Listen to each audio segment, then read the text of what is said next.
que deles é o reino, serão consolados, herdarão a terra, serão saciados, deles é o reino. Queridos, nesse tempo nós vamos receber a ministração da palavra do Senhor, e o título dessa mensagem é Paz com o Irmão. Paz com o Irmão. E nós seguimos com a série de exposição bíblica chamada Discipulado, refletindo as características de um cidadão do reino dos céus e a postura condizente para esse cidadão. Nós vimos já acerca das bem-aventuranças, ou como nós chamamos, a felicidade do discípulo, a importância de sermos sal e luz no tempo presente, e na mensagem anterior nós vimos que Jesus ele não veio para abolir a lei, mas ele veio para cumpri-la. Mas antes da gente falar mais sobre isso, eu quero te fazer uma pergunta comprometedora e direta. Você já matou alguém hoje? Ou ainda não deu tempo? Como assim, pastor? Você não matou ninguém nem no seu coração? Nos seus pensamentos? Ainda não? Talvez no caminho para a igreja. Talvez se dirigindo à igreja e chegando e fala, puxa, aquele irmão, não quero sentar do lado dele. Bom, eu quero te convidar a ler comigo Mateus 5, versículo 21 a 26, onde nós vamos refletir bastante sobre isso hoje. Mateus 5, versículo 21 a 26, que diz assim: Vocês ouviram que foi dito aos antigos, não mate, e ainda, quem matar estará sujeito a julgamento. Eu, porém, lhes digo, que todo aquele que se irar contra o seu irmão estará sujeito a julgamento, e quem insultar o seu irmão estará sujeito ao julgamento do tribunal, e quem o chamar de tolo estará sujeito ao inferno do fogo. Portanto, se você estiver trazendo a sua oferta ao altar, e lá se lembrar que o seu irmão tem alguma coisa contra você, deixe diante do altar a sua oferta, e vá primeiro reconciliar-se com seu irmão, e então volte e faça a sua oferta. Entre em acordo sem demora com o seu adversário, enquanto você está com ele a caminho, para que o adversário não entregue você ao juiz, o juiz entregue você ao oficial de justiça, e você seja jogado na prisão. Em verdade lhe digo, que você não sairá dali, enquanto não pagar o último centavo. Amém. Pesado, né? Mas necessário. Vocês ouviram o que foi dito. Entenda, meus amados, que aqui não se trata da lei, e sim da interpretação que os rabinos, eles traziam acerca do sexto mandamento. Os fariseus e os doutores da lei, eles consideravam certas tradições orais como que tivessem o mesmo peso de autoridade que a própria Escritura. E assim, eles contaminaram o ensino da Escritura com algumas interpretações falaciosas, todavia defendida por eles com unhas e dentes. E nós teremos agora, a partir de hoje, até o fim do capítulo 5, 5 blocos, onde Jesus diz: vocês ouviram o que foi dito, e depois de apresentar aquilo que ouviram, eu, porém, lhes digo. Entenda bem que ele não faz essas oposições sobre o que o Antigo Testamento diz, mas sobre o que eles tinham ouvido que o Antigo Testamento dizia. Mais uma vez, Jesus ele não veio para abolir a lei, mas ele veio para cumprir a lei. Ele não veio para dar uma lei melhor, a lei é a mesma. Ele veio para cumprir a lei e ensiná-la do jeito certo. Jesus ele é o intérprete por excelência da lei. E ele contrasta a hermenêutica tendenciosa dos escribas com o correto espírito da lei. Muito mais que apresentar a lei nua e crua, ele traz à tona a força operante que motiva tal ação. E é isso que Jesus nos apresenta. E não pense, meus amados, que nós somos muito diferentes dos fariseus e dos escribas, não. Porque nós somos muito cumpridores da lei quando ela é conveniente. Quando ela está ali, fácil de cumprir, no nosso alcance de cumprir. Todos nós concordamos que precisamos de leis como sociedade. Você concorda?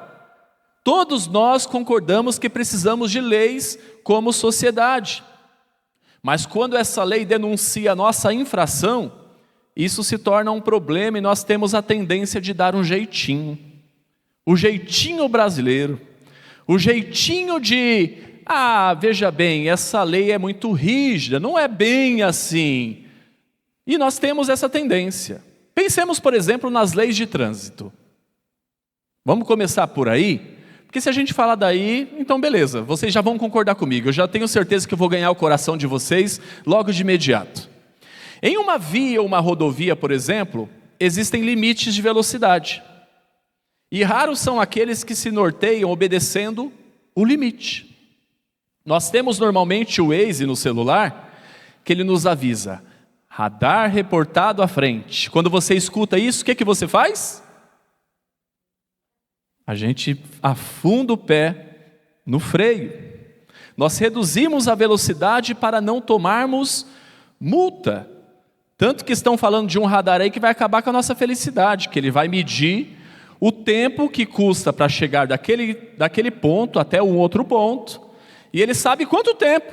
Então, se chegarmos ali antes, multa, porque o tempo todo é a gente tentando dobrar a lei e a lei tentando dobrar a gente. E é assim a vida. Outro exemplo. Existem vagas preferenciais de idosos e deficientes. E no anseio de buscar uma vaga para estacionar, você vai lá, você dá uma volta no quarteirão, você dá outra volta no quarteirão, você não encontra vaga para você parar. Aí a gente para ali rapidinho, porque a gente só vai pegar o pão, 2 minutinhos. 2 minutinhos. Queridos, nós reclamamos da lei quando o outro é o transgressor da lei. Então a gente olha e fala, que absurdo! Vaga de deficiente, parou aqui, ó. Aí as pessoas vão lá e postam nas redes sociais e faz aquele barulho tão grande. Porque o outro está descumprindo a lei. Mas quando essa mesma lei denuncia o nosso erro, a gente tem uma tendência de agir diferente. E assim nós somos legisladores e ótimos advogados em causa própria.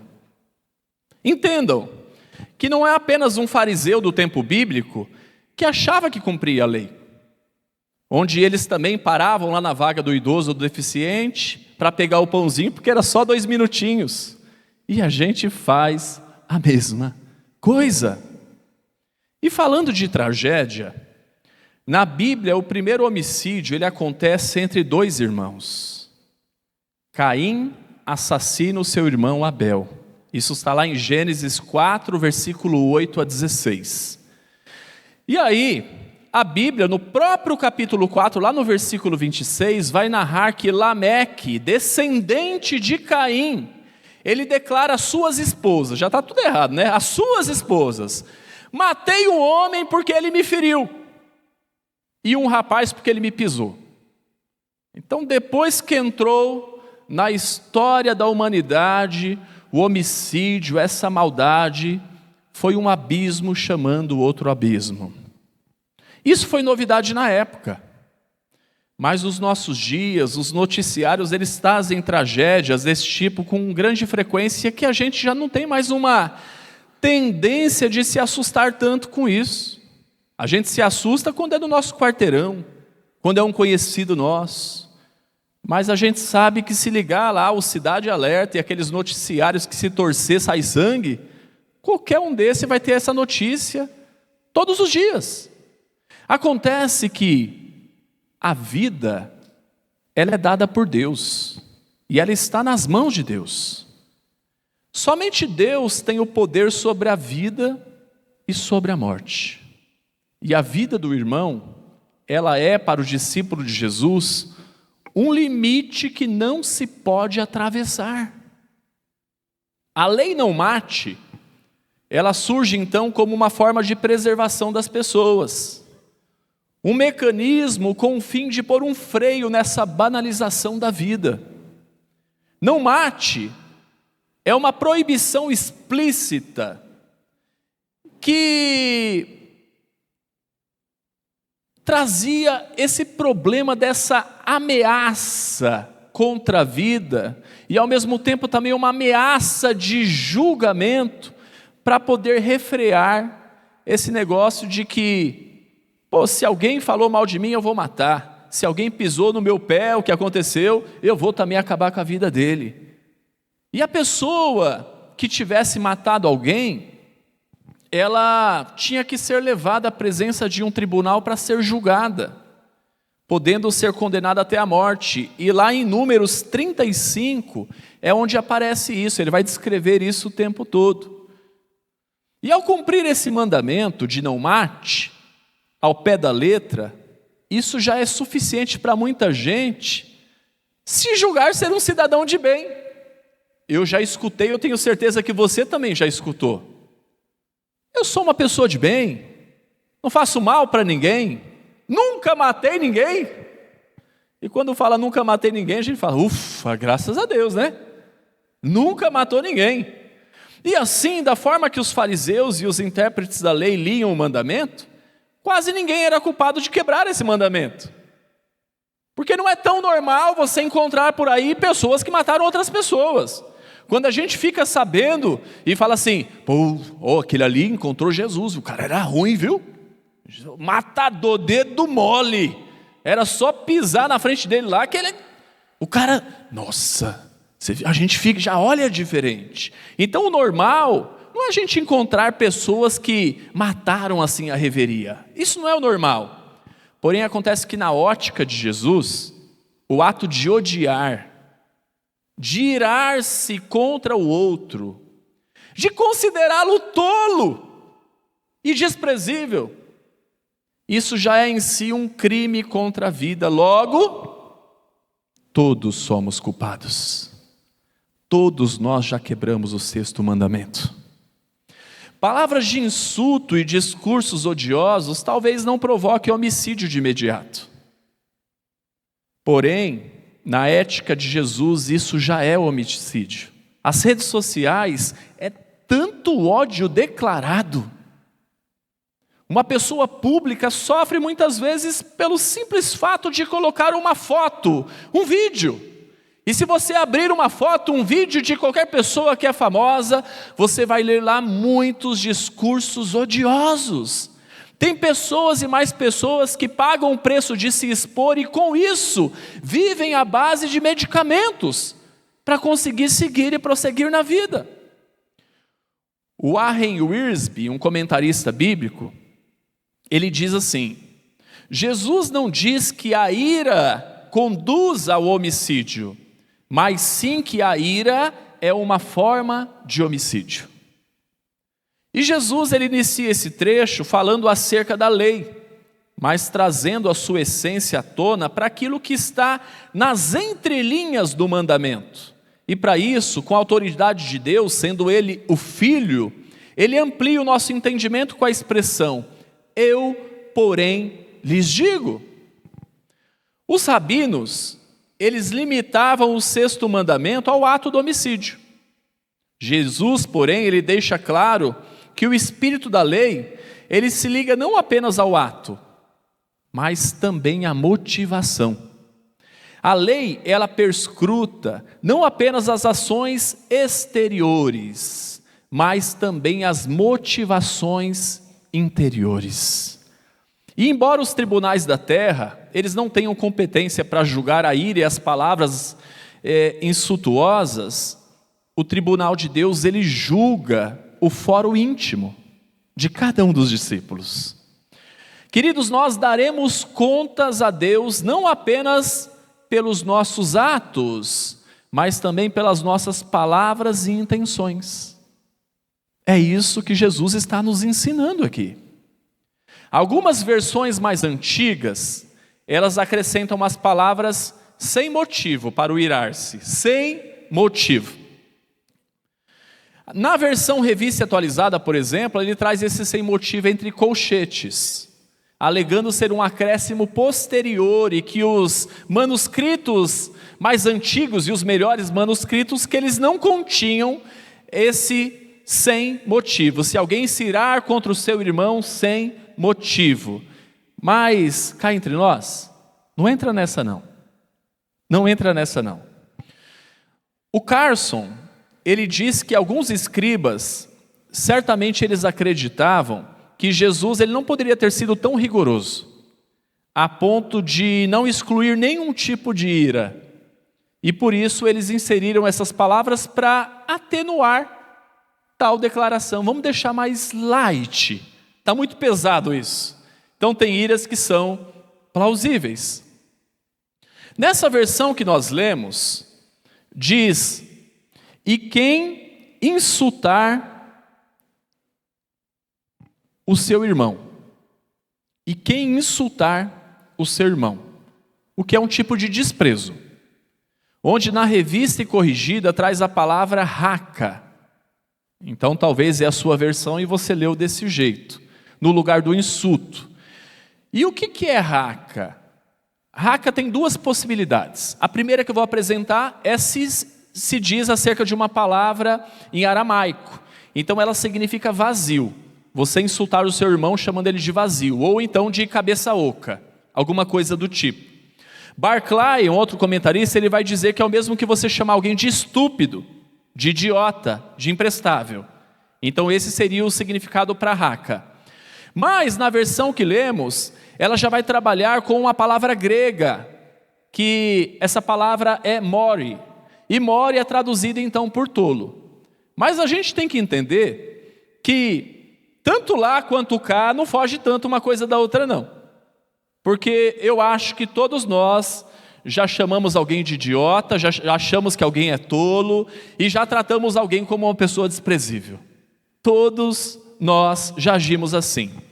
E a palavra grega mori, ela pode transliterar uma palavra hebraica que significa também rebelde, apóstata, renegado. E aí, aquele que diz ao seu irmão que ele está condenado ao inferno, sendo um apóstata, um renegado, o que Jesus está nos ensinando aqui é que ele mesmo tem o perigo de ir para o inferno. Olha como isso é sério.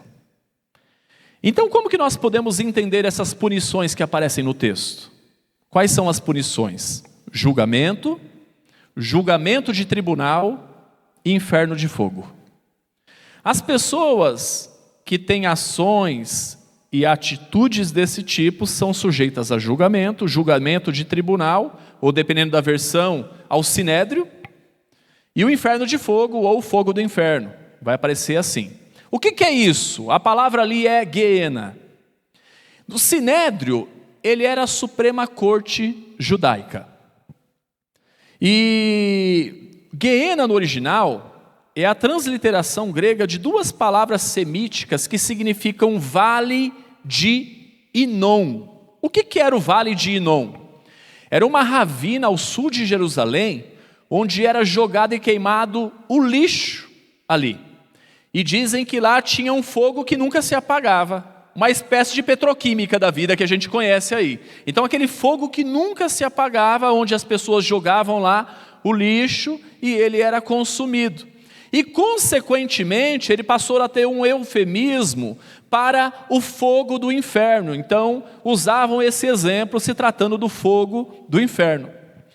E sobre julgamento, queridos, na teocracia do Antigo Testamento, o próprio Deus ele respaldava o sistema jurídico do Estado. Então o julgamento, embora ele fosse civil, de caráter civil, ele também era divino. Eles entendiam que aquele julgamento que era civil, ele também tinha um cunho religioso, ele também era divino. E aí, o que Jesus faz? Você tem que falar de um jeito que você é entendido. Jesus, ele percorre o sistema oficial até a punição máxima, para deixar claro que o julgamento de fato que deve ser temido é o julgamento divino. Porque ele se baseia na avaliação que Deus faz do coração do ser humano e que pode levar ao fogo do inferno. Então Jesus, ele vai falar ali de uma maneira que todos eles entenderam. Eles não precisaram de vir uma pessoa para poder explicar o que Jesus estava falando ali. Quando falou julgamento, julgamento de tribunal, inferno de fogo, fogo de inferno, eles entenderam muito bem. Eram termos populares na época. E Jesus, na verdade, ele está dando vários exemplos para se fazer entender. Ele expõe o seu argumento e depois ele faz os seus ouvintes sentirem o peso desse argumento. Ele confronta os seus ouvintes dizendo assim nas entrelinhas: vocês que se acham muito diferentes moralmente falando dos assassinos, vocês nunca sentiram ódio? Nunca! Às vezes a gente sente ódio até no casamento. A gente sente ódio até no relacionamento de pai e filho. Vocês nunca sentiram ódio? Nunca desejaram que alguém morresse? Quantas vezes a gente escuta coisas do tipo: ó, você para mim morreu, não quero mais saber de você. Se você estiver vindo por um lado da calçada, eu atravesso e passo pelo outro, você não existe mais para mim. Não se rebaixam frequentemente a ponto de desprezar e até de caluniar os outros? Olha as fake news aí, o tanto de coisa que a gente escuta e a gente nem consulta para ver se é verdade, a gente vai levando para frente. Já se tornou até popular no nosso tempo. O tanto de coisas que a gente fala sem nem saber as fontes. Queridos, toda essa ira difamatória, ela tem como raiz o homicídio. E ela faz com que um homem zeloso tome consciência de que, moralmente, ele não difere nem um pouco de um assassino de verdade. Esse texto, ele traz sim à tona o mandamento de não matarmos. Mas além disso, Jesus amplia o entendimento de modo a mutilarmos sentimentos criminosos dentro de nós. E nós precisamos entender isso. Tem sentimentos criminosos que estão presentes dentro de nós. Tem alguma pessoa na face da terra, longe ou perto, pelo qual tem desprezo no nosso coração, pelo qual tem ódio no nosso coração, pelo qual a gente olha para essa pessoa e fala: a morte seria um lucro. Eu não queria mais saber dessa pessoa na vida. O Dietrich Bonhoeffer, ele diz sobre isso que todo ato de ira é agressão à vida do outro, porque nega-lhe o direito de vida, visando a sua destruição. O que Jesus diz é que a lei não é cumprida pelo simples fato de não haver derramamento de sangue.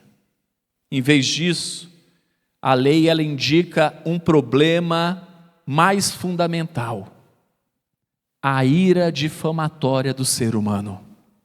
Jesus, por sua autoridade, ele traz o fato de que o julgamento que se pensava estar reservado apenas para alguém que comete de fato ali um assassinato, que na verdade ele paira sobre os irascíveis. Quem que são esses? Aqueles que se enfurecem facilmente. Aqueles que costumam dizer que tem o pavio curto. Sabe? Que já acorda e logo de manhã você vai olhar para ele, parece que o camarada ele já está soltando um raio laser assim, nas pessoas que estão perto. Que passou uma pessoa perto dele, caramba, tanto lugar para passar, e perde rapidinho a paciência. Sobre os maldosos e os espezinhadores, quem são esses? É aqueles que tratam com desprezo, aqueles que humilham. Nossa, como tem gente que gosta de humilhar os outros. E Jesus ele está enfatizando o fato de que o assassinato ele é decorrente da manifestação de sentimentos humanos maldosos. A raiz do problema aloja-se dentro da pessoa e não é uma influência externa. É o que Jesus está nos ensinando. Quem não quer ser assassino necessita erradicar a maldade enraizada na alma. E é isso que precisa de fazer. Você precisa de arrancar esse negócio de dentro de você. Está escrito lá em 1 João 3,12 que Caim matou seu irmão porque as suas obras eram más. É isso que está escrito. Ou seja, entenda bem, independe do outro. Ele não matou porque o irmão dele fez alguma coisa para ele, ele matou porque as obras deles eram más. Ou seja, nós respondemos por aquilo que nós fazemos, e apenas por isso. E as nossas obras comunicam quem nós somos. A gente tem uma tendência de perder a paciência, perder a razão, de estourar, e muitas vezes chegar para o outro e dizer: olha aí o que você fez eu fazer. Isso não é verdade. Eu posso pisar no pé de uma pessoa, e a exemplo lá do descendente de Caim, ele pode me matar. Só pisei no pé. Ou eu posso pedir desculpa e ele aceitar. Isso não é por conta do outro. O que a gente tem que entender é que isso está dentro de nós. O assassinato, normalmente, ele não começa com uma arma na mão. Ele inicia com uma intenção maldosa, ele fermenta-se no ódio do coração, ele concretiza-se a partir da internalização mental da morte. O que é isso? Antes do assassinato acontecer, ele já aconteceu muitas vezes aqui dentro. Já tem várias versões ali do assassinato. Fato é que nem toda explosão irada que culmina em um assassinato, ele tem como foco a pessoa do momento. A gente também tem que entender isso. Muitos vivem uma vida acumulando ira. De vez em quando a gente encontra alguma pessoa que fala assim: nossa, mas ele era tão quietinho, não tinha boca nem para falar nada. E aí num dia, o camarada acordou num dia de fúria, e ele vai lá e entra numa escola e mata todo mundo que está pela frente. Então, nem sempre o assassinato, quando ele acontece, ele tem como foco a pessoa do momento. Muitos vivem uma vida acumulando ira. E então outros pagam uma explosão de ira desmedida. Nós vemos isso, por exemplo, no trânsito. O camarada deu uma buzinada lá para o outro deu uma fechada. Ele nem conhece aquele cara, não deu tempo dele ter uma ira contra aquela pessoa. E aí ele sai lá e pega uma arma, ou ele faz uma loucura, ele vai lá e joga o carro em cima do cara. E aí, entende? Está acumulando ira, e de repente o primeiro que passa pela frente, ele paga por isso. Ou então no estabelecimento comercial. Quantas vezes a gente vê brigas acontecendo, barracos, ratinho, lá dentro do estabelecimento comercial. A pessoa furou a fila, abriu um caixa, chamou aquele primeiro, ou tinha lá um produto, eu vi primeiro, o outro que pegou, e quando vai ver, começa a agressão. Começa lá, o povo lá, uns separando e outros lá jogando, em vez de jogar água, jogando gasolina, né? E outros já com o celular na mão, porque não quer separar, ele quer ver só o circo pegando fogo. Então entende, não deu tempo de desenvolver essa ira por esse ser humano em foco, mas tem muita ira acumulada, Mas entenda bem, amados, que a lei sozinha, ela não tem poder para erradicar essa fermentação fúnebre dentro das pessoas. A lei, ela pode exercer o papel de inibir, ela tem a função de punir, mas ela não tem quase nenhum poder para prevenir. A lei não consegue fazer isso. E por falar em ira, fato é que talvez enquanto estou falando sobre isso, e alguns que estão tentando já na sua cabeça justificar a sua ira, peraí, eu não sou tão mal assim, aí já está buscando lá na Bíblia algum texto, alguma coisa que vai justificar que ele é um irado. E aí vai dizer, Jesus se irou. Sim, Jesus se irou. Só que a ira de Jesus, ela se deu contra o pecado e a injustiça. E nós temos que lembrar que dentro do padrão de justiça dele, que é santo, é assim que ele fica irado. Já a nossa justiça, que ela não passa de trapo de imundície, ela normalmente acontece quando alguém fere a nossa justiça pessoal. E a nossa justiça pessoal, ela é unilateral. Você vai conversar com alguém e a pessoa vai falar assim: mas peraí, cara, cadê a maldade? Calma aí, ele nem teve essa intenção toda. Mas a gente está lá, como legislador que nós somos, quebrou a minha justiça pessoal. Ou contra a nossa moral. E o nosso padrão de justiça, nós precisamos entender bem claramente que ele é pecaminoso. Em nenhum dos casos que Jesus cirou, nós vemos o seu ego envolvido na questão. Já a gente se ira quando o nosso ego está envolvido na questão. Falou de mim isso, que absurdo! Não, vai ouvir. Porque eu sou bonzinho até demais, mas se pisou no meu pé, se falou mal de mim, se mexeu comigo e com os meus, vai ouvir. Olha o ego envolvido. Quando Jesus foi preso injustamente, julgado de forma arbitrária, açoitado, insultado com cusparadas, crucificado, escarnecido, e então ele tinha todos os seus motivos para ter o seu ego ferido e se revoltar. Porém é descrito a postura dele assim, 1 Pedro 2, 23. Olha o que diz. Pois ele, quando insultado, não revidava com insultos. Quando maltratado, não fazia ameaças, mas se entregava àquele que julga retamente. Olha o que diz Lucas 23, 34, a parte A. Mas Jesus dizia: Pai, perdoa-lhes, porque não sabem o que fazem. Amados, ele é o nosso padrão de justiça e de imitação. E convenhamos que tem palavras que trazem mais estrago que uma agressão física. Vocês sabem disso. E tem palavras não ditas, represadas em sentimentos, que de maneira nenhuma passam despercebidas diante do Deus onisciente. As discriminações étnicas, religiosas, culturais, as separações de classes sociais, elas já mataram mais pessoas do que todas as guerras que já existiam na face da terra, ao longo dos anos. E então Jesus, ele aprofunda o seu discurso, dando um primeiro exemplo, onde ele apresenta uma pessoa que vem cumprir com seus deveres religiosos.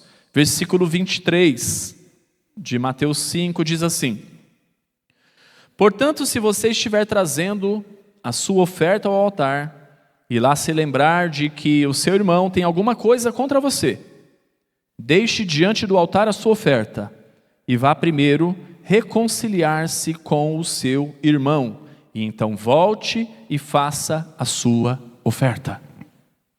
Eu acho muito interessante que nesse trecho do texto faz menção a alguém que tem alguma coisa contra nós. Raiva, ira, onde nós pisamos na bola. É isso que o texto está dizendo. Ele não está dizendo assim, ó, se você tem alguma coisa contra o teu irmão, ele está dizendo, se alguém tem alguma coisa contra você, nós somos mais propensos a lembrar quando nós temos algo contra os outros do que quando os outros têm algo contra nós. Quando o outro nos ofendeu, aí eu lembro, isso aí eu escrevo em tábuas de pedra, mas quando eu ofendi o outro, normalmente eu vou lá e escrevo na areia do mar, que aí a água vem rapidinho e apaga, e eu já não lembro mais, né? Diz até o ditado popular que quem apanha não esquece, mas quem bate tem essa tendência de esquecer. E se estivermos realmente preocupados com a nossa raiva e ódio, nós não devemos ficar menos preocupados com as ocasiões em que nós provocamos esses sentimentos nos outros. Quando a amargura não é tratada, ela cresce. se erramos com alguém, se fizemos raiva para alguém, nós precisamos se acertar com esse alguém. Ah, mas peraí, que besteira, o outro está chateado com isso que eu fiz ou que eu falei? Tem sim, você tem lá que se acertar com essa pessoa. Para você é besteira, mas para ele não é. E às vezes tem conversas que não conseguem acontecer lá entre dois, você tem que tentar primeiro. Mas se você não conseguir, chama um líder da igreja para poder mediar essa conversa, porque o importante é haver um acerto ali entre ambas as partes. Ah, mas eu já acertei, só que ele vive para lá e eu vivo para cá. Fariseu, você acha que você se acertou mesmo? Você acha que isso aí é acertar? Tem ofensas que o amor cobre, mas tem situações que precisam ser tratadas. Não é por todo também, uma coisinha bestinha também, que eu vou lá o tempo todo ficar enchendo o saco dos outros para poder, não, eu estou chateado ali porque o outro feriu o meu ego, e o outro falou A e eu disse B. Também não é isso. A gente tem que ter maturidade de crescer. Mas tem situações que precisam ser tratadas sim. Se está fazendo mal, se aquilo lá está levando adiante, tem que tratar. Quem oferece culto a Deus é alguém que transitou da inimizade para a amizade com Deus. É um ato que pressupõe ter encontrado a reconciliação com o Senhor, porque a Bíblia vai descrever que nós somos inimigos de Deus. Então, se a gente vem para adorá-lo, para oferecer um culto, quer dizer que nós nos tornamos amigos de Deus.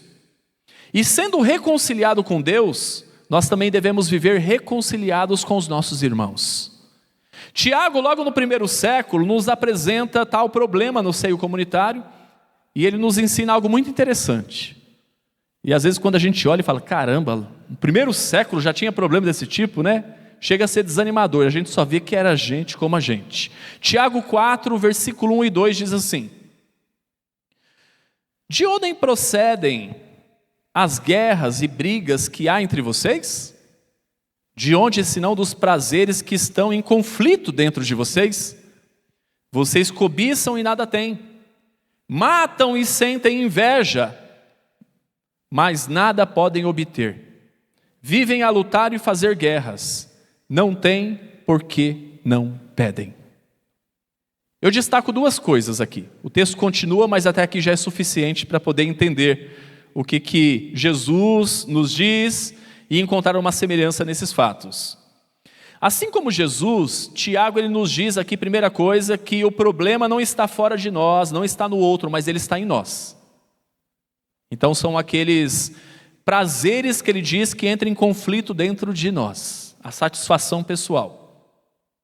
E o segundo que me chama a atenção é que o ódio, ele nos rompe com Deus. Não tem porque não pedem. Pessoas cheias de ódio não conseguem orar e entrar em sintonia com Deus. Observe bem, quando são pessoas que acumulam muito ódio, são pessoas negligentes na oração. Ou se oram, as orações são rezas, são vãs repetições, mas não tem sentimento ali presente muitas vezes. Experimente orar pelos seus desafetos.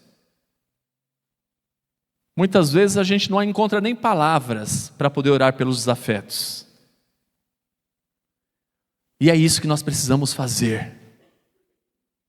Nós precisamos pedir que Deus os abençoe.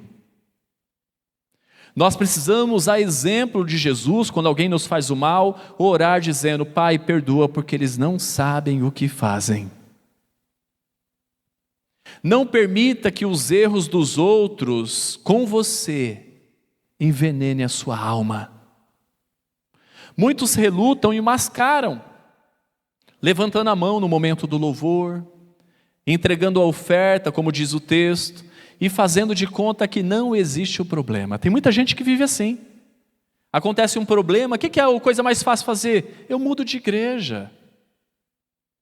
Aí ele vai no culto de manhã, agora na PIB Central tem o culto da noite, eu vou no culto da noite.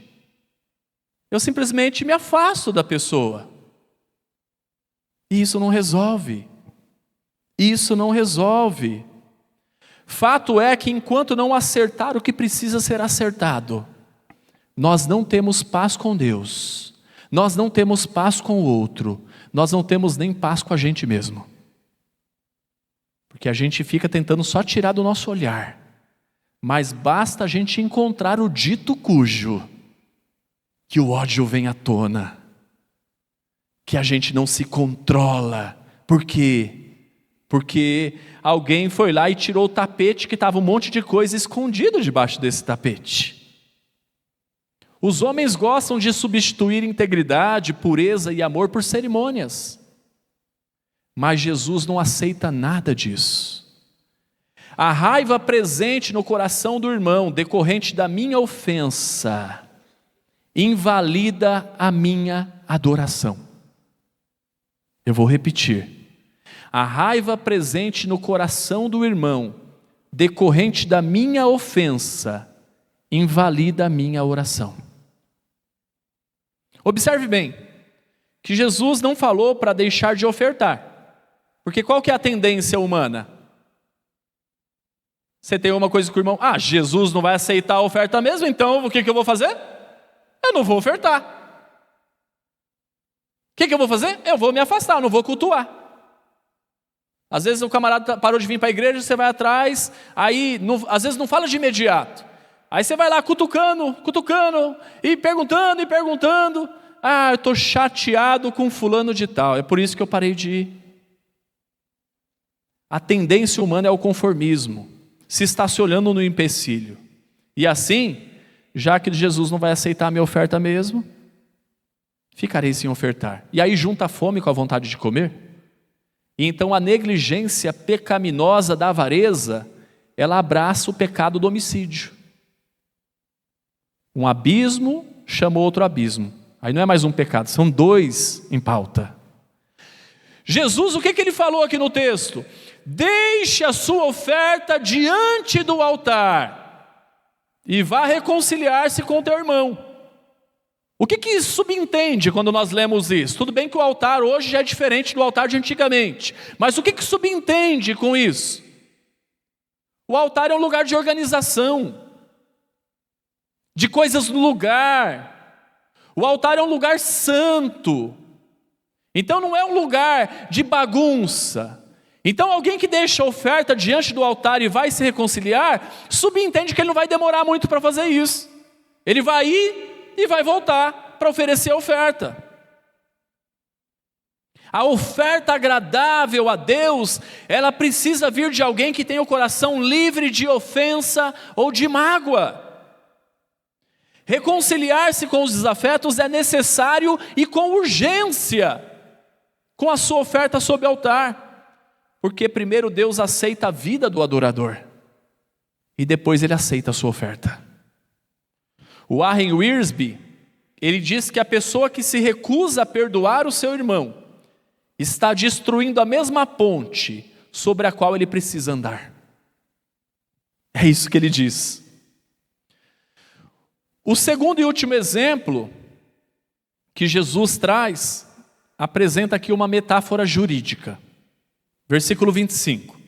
Entre em acordo sem demora com seu adversário, enquanto você está com ele a caminho, para que o adversário não entregue você ao juiz, o juiz entregue você ao oficial de justiça, e você seja jogado na prisão. Em verdade lhe digo que você não sairá dali, enquanto não pagar o último centavo. Aqui a recomendação é que se busque um acordo enquanto as coisas estão ainda no processo. Enquanto com os irmãos, os discípulos devem buscar a reconstrução de relacionamentos profundos pela reconciliação, com os adversários, a atitude ela é meramente diplomática. É um acordo, é uma negociação apenas, a fim de que não chegue a consequências mais dramáticas. No texto, o drástico aqui é ilustrado como sendo o ponto final de um julgamento, subentendendo-se a humilhação de um oficial de justiça e, se for o caso, a prisão. Na época de Jesus, assim como nos séculos mais recentes, quem não pagasse as dívidas podia ir para uma prisão para devedores, até que pagasse a quantia devida. É assim que acontecia, ainda bem que acabou isso, né? Senão, em vez de nome sujo, a gente ia ter que estar construindo aí penitenciárias e mais penitenciárias, né? Porque o povo indisciplinado financeiramente que nós somos muitas vezes. E enquanto o camarada está preso, certamente ele não ia estar recebendo nenhum dinheiro, porque naquele tempo não tinha lá o camarada ser CLT, que aí ele é afastado, aí ele começa a receber o benefício, coisa e tal. Ele trabalhava e recebia. Então, se ele não trabalhava, ele não ia receber. Então, como que o camarada ia pagar essa conta dele? Era quase impossível ele pagar a dívida, ele quitar a dívida e ter a liberdade. Porém, se ele fosse bonzinho para a família e para os amigos, então a família e os amigos podiam fazer um corre lá para levantar o dinheiro e pagar a dívida dele para poder liberá-lo dali. Queridos, o juízo está às portas e a justiça será feita.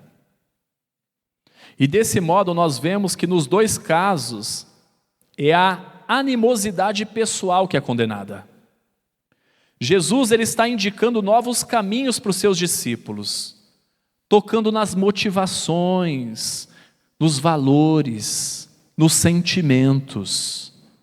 Os discípulos, eles não devem alimentar sentimentos que manifestem ódio, depreciação ou desrespeito para com o próximo. Eles devem buscar sempre a reconciliação com os irmãos, negociação com os adversários, cautela com os perversos, misericórdia com os inimigos. Essas recomendações de Jesus eram mais amplas e profundas em favor da vida, muito além do que simplesmente a proibição de não matar. Então, não matar, está fácil. Eu mesmo estaria livre, acho que você também. Nunca matei ninguém.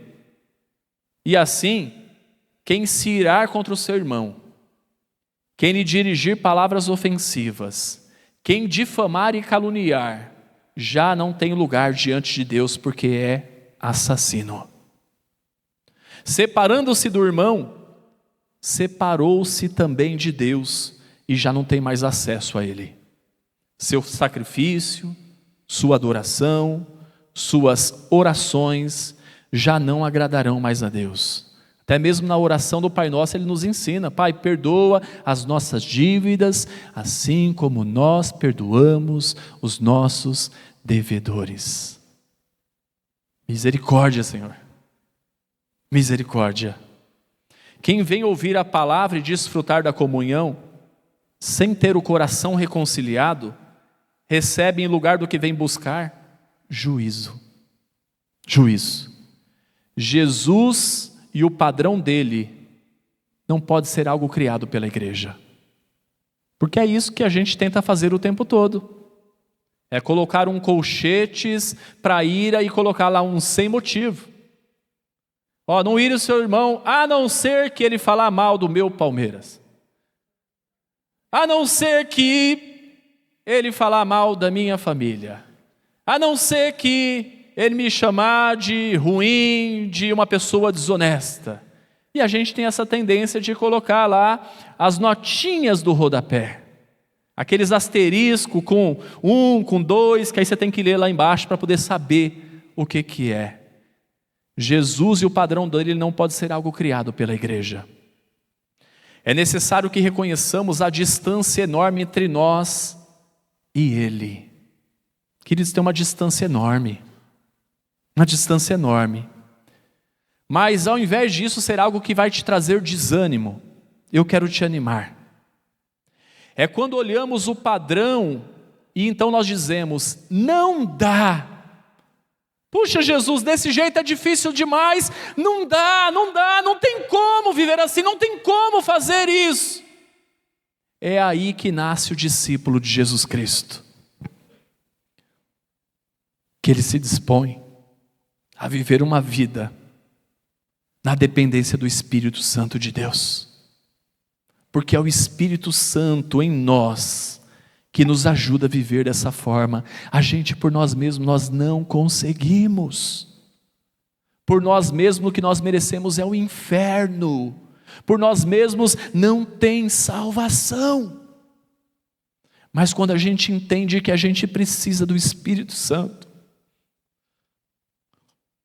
para nos ajudar a viver assim, é aí que nasce o discípulo de Jesus, que se dispõe a viver uma vida mediada pelo Espírito, que todo dia de manhã, quando ele olha no espelho, ele não vê um cara justo, o bacana, o amadinho, o favoritinho de Deus, mas ele vê um pecador que é carente da misericórdia, da graça de Deus, e pede para Deus: me ajuda, Senhor. E é aí que nasce o discípulo de Jesus Cristo.